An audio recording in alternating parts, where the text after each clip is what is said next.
Hi friends, today I am going to discuss about encapsulation in Java. Encapsulation in Java is a fundamental object-oriented programming principle that combines data and methods in a class.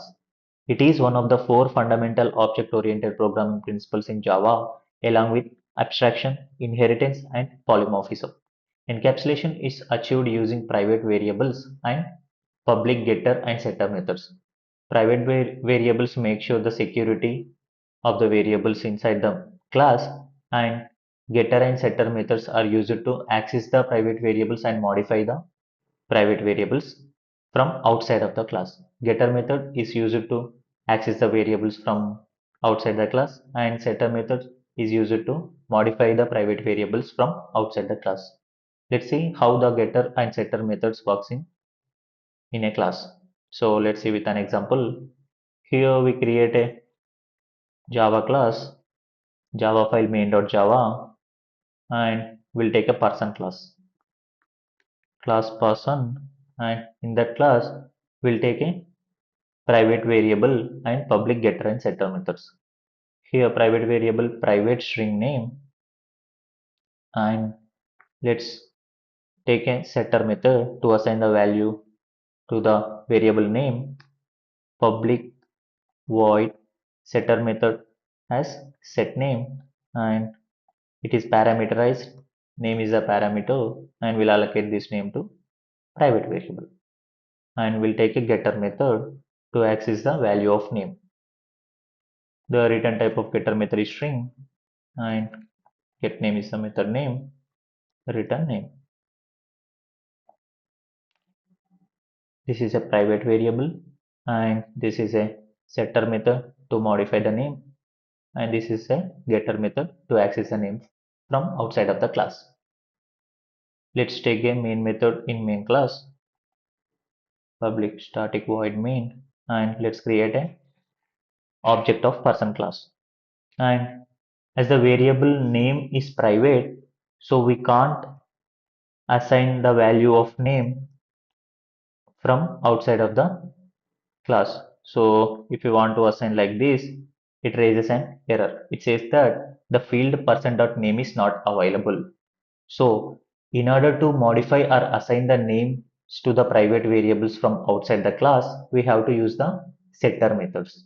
So it is invalid. So if we want to assign a name, we'll use a setter method. Person dot set name of Pawan. So like this, we can assign the value of a private variable. So using the set name method, we'll assign the Pawan to the name. And in order to access the name, we can't directly access using the object. Let's see system dot out dot println of person dot name. It raises an error because with the object we can't directly access the name because it is private. We can't access the private variables outside of person class. So directly using the person object, we can't access the name. So in order to get the name, we use get name method. Let's print the name system.out.println of person dot get name. This get name method is used to access the name of the private variable from outside of the class. So if we compile the code java main.java, it compiles fine. And if you run the code java main, it has to print the name person.getName, that is Pawan. Yeah, here the output is Pawan. So this is how getter and setter methods used inside the class. That is, here I have told that encapsulation in the sense the combining of variables and methods in a single class. That is, inside a person class, we are combining this variable and these methods. So this is achieved through getter and setter methods. What I have told that the accessing of private variables can be accessed through getter methods and modifying of private variables are accessed through setter methods.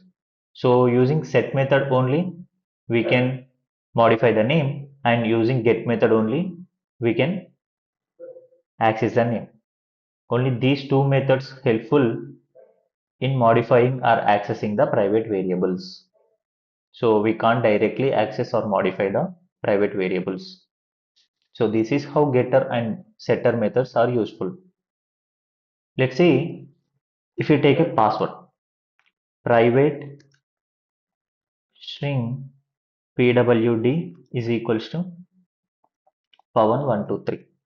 So the password, if we taken password as private, if I take only get get method, if I take a get method, string get password,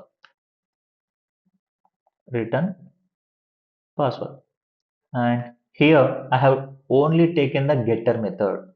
So from outside of the class, nobody can change the value of password because there is no setter method. I have only used a getter method to the password. So from the outside of person class, that is from the main class, if we want to access the password, we can access. But if we want to modify the password, nobody can do that. Person dot get password. We can get the password, and if I compile and run the code, it works fine. We can get the password. But if you want to modify the password from outside of the class, person.pwd is equals to something else, pawan1147. It can't. And there is no setter method. So if a person want to neglect the modifying of something, we can just avoid the set method. So here for password, I have avoided the setter method. So nobody from outside can change the password. Only can access the password but can't change the password. So this is how we take getter and setter methods, and we use getter and setter methods. Like for IDs also. If a bank is provided certain ID for you, you can't modify that ID. So bank account number, let's for example, if it is a bank account number, so it should be private and it only have getter method, no setter method. We can't update our account number. So whenever a bank provides account number to you, it is always private and it only have getter method. There is no setter methods. So you can't modify the account number. That is how private variables and getter setter methods works in encapsulation. And here we see I have already explained about getter and setter methods, and how the value is assigned using setter method, and how the value is accessed using getter method. And we know that encapsulation means data hiding plus abstraction. So combination of data hiding and abstraction is called as encapsulation. Let's see what is data hiding. Prevents direct access to class members from outside the class, protecting data integrity. Let's see here, prevents direct access to the class members from outside of the class. We can done this by only using private variables. Private variable only prevents the access of variables from outside of the class. So by declaring data member as private, we can achieve data hiding. So in order to in order to make the data hiding, we have to use private variables. In order to get data hiding, we must use private variable. If it is private, we can't directly access or modify from outside of the class without getter or setter methods. So in order to get security, we have to make it as private. So we are hiding the data. Nobody can access or nobody can modify without our concern. So if we kept getter method. So if there is a getter method from outside of the class, we can access. If there is a setter method, one can modify from outside of the class. So that is our choice whether we keep getter methods or setter methods to give access to the outside members. So in data hiding, you must use private variable to make security for variables inside a class. So here I have taken an account class. For account class, I have taken private double balance variable. So for balance variable, we only have get balance method. So from outside of the class, we only have get balance.